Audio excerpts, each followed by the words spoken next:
Chapter 5. Being a concise history of the politics of fishing. Rarity is the precursor to extinction. Charles Darwin on the Origin of Species. The argument about overfishing ended in the 1990s on the Grand Banks. These shallow stretches of sea off the Atlantic coast were the most celebrated fishing grounds in the world. For centuries, fishermen came from Europe and Asia to fish the Grand Banks. But in the second half of the 20th century, fishermen noticed two things.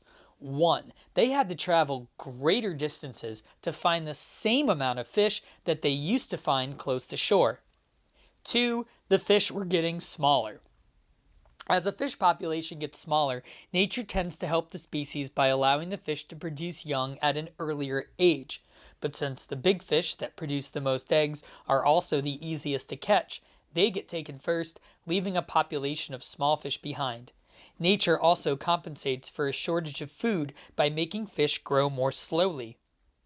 Once again, it was the fishermen and not the scientists who were expressing the most concern about the size of the fish and the distances needed to travel in order to catch them.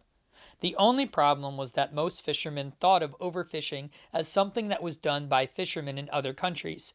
Even today, most fishermen in the world, no matter where they live, will say the worst fishing practices are those done by foreigners. Page 66.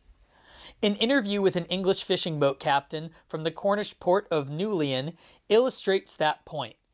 In 1995, the fishing boat captain William Hooper was asked about the problem of overfishing. He talked about how when he started fishing in 1955, the catches would be so high on the deck the fish would be up to his knees. He said that as the catches got smaller, he was forced to get bigger and more powerful boats just to catch the same amount of fish. He had started with a 40-foot boat and now had a much better equipped 55-foot boat that was not bringing in as many fish as he caught on the small boat in 1955. Hooper was very clear on the cause of his problem. It was overfishing. But what or who was causing this overfishing? His answer was clear. The biggest problem we have is the Spanish. Only a few months before, the European government had given permission for Spanish fishermen to fish in his waters. When it was pointed out to Hooper that only 40 boats had been allowed in the waters and they were just now arriving, which meant they couldn't have been responsible for the overfishing in his waters, he thought in silence for a minute and then said, "Yes, the Scots used to overfish." Top of page 67. The movement to throw foreigners off of native fishing grounds reached its height on the island nation of Iceland. This may be because there were rational reasons to think foreigners were the problem in Iceland. Iceland is far enough away from other countries without anyone on their borders, so Icelanders feel alone in the world. For centuries, the island was a neglected colony of Denmark with little money spent to develop it. Iceland was far more poor than North America or Northern Europe, and Icelanders fished in small, wooden, open-decked boats powered by rows of men with oars, a boat not very different from those used by their Viking ancestors. They would drag them into the sea in the cold, early morning from the lava-encrusted beaches. In the 1890s, however, modern, steel-hulled, engine-powered fishing boats from England started dragging their enormous nets through Icelandic waters. These were some of the fishing boats that were fleeing the overfished North Sea fishing grounds, a fact that should have been seen as a warning to Icelanders. Top of page 68. And to many it was. There was a debate in Iceland between those who thought these boats should be kept out of their waters and those who thought Iceland should get a few of their own. This debate intensified after 1944 when Iceland became independent. In their plan to develop their economy, fishing was given the most important place. A national economy based on the danger and uncertainty of commercial fishing was a common idea in earlier centuries, but by the 20th century, this was unusual. But Iceland is an unusual place. It's an island of volcanoes and glaciers in a harsh climate where neither trees nor grains will grow, and children took a small piece of dried cod to school for a snack because there was no bread for sandwiches. One of their few natural resources was their sea full of fish, and they could not risk losing their main food supply. Page 69. And so they asked the foreign fishermen to leave. In international law, the sea is not treated the same as the land, and ownership of the sea was not widely accepted. Some regarded it as an act of war to bar ships from the sea. The British, although they were trying to do the same thing to other Europeans in their own waters, claimed that having their fishing boats banned from Icelandic waters was an act of war. The British Royal Navy attacked the Icelandic Coast Guard, which protected their water. The Coast Guard was the only military Iceland had. Between 1958 and 1975, the British Navy and the Icelandic Coast Guard fought 3 nearly bloodless but nevertheless violent and dangerous wars on the high seas around Iceland. Few shots were fired, but nets were cut and ships were rammed. At the end, Iceland established a zone of 200 miles around Icelandic territories in which only Icelanders could fish. They had gained control of their fishing grounds, and they carefully regulated it to maintain their fishing populations. But once the Icelanders had their 200-mile limit, the other nations of the world wanted theirs. Countries began measuring 200 miles from every farthest rock they could claim. Page 70. With global warming, the seas are rising. Some of these rocks may become submerged, costing nations large expanses of exclusive fishing grounds.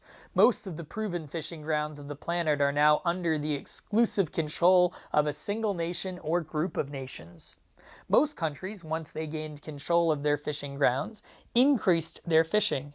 In the late 1970s, many governments invested money in building up fishing fleets. Both fishermen and governments reasoned that because they had removed the cause of overfishing, foreigners, they were now free to catch more fish. They built larger boats with better equipment. At first, many more fish were caught and more money was made, but in time, the 200-mile limit was a disaster. Some governments, like the United States, made money available for fishermen to buy new boats. Others, such as Canada, built fishing fleets themselves. For a time, it worked well for Canada, especially Newfoundland and Labrador, a poorer province that survived almost entirely on fishing for cod. Top of page 71. Fishermen, fish companies, and the Canadian government were all making money. Fish, an important export for Canada, was helping the country to bring in money from other countries.